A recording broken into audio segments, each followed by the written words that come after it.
Again, the same baseline 6-month and 9-month intrinsic motivation, this time for people who earned below versus above median earnings in study 1 on the left, and those who earned positive and negative earnings in study 2 on the right. And again, there are no changes in intrinsic motivation in these two groups. So just to summarize, using this treatment self-regulation questionnaire, we have two main findings. First, we find that voluntary participants in these weight loss programs have very high levels of intrinsic motivation at baseline. And second, we find that despite plenty of room to fall in the scale, there's no drop in intrinsic motivation that would suggest crowding out by incentives. There's no change in incentive versus non-incentive arms, which is our main test, and there's no change among the two subpopulations that we looked at.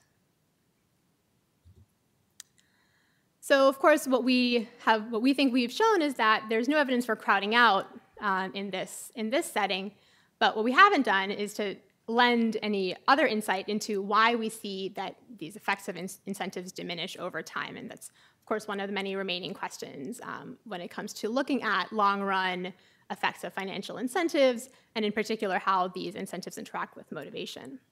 So in terms of these questions, you might think about the relationship between the size of incentive and crowding out.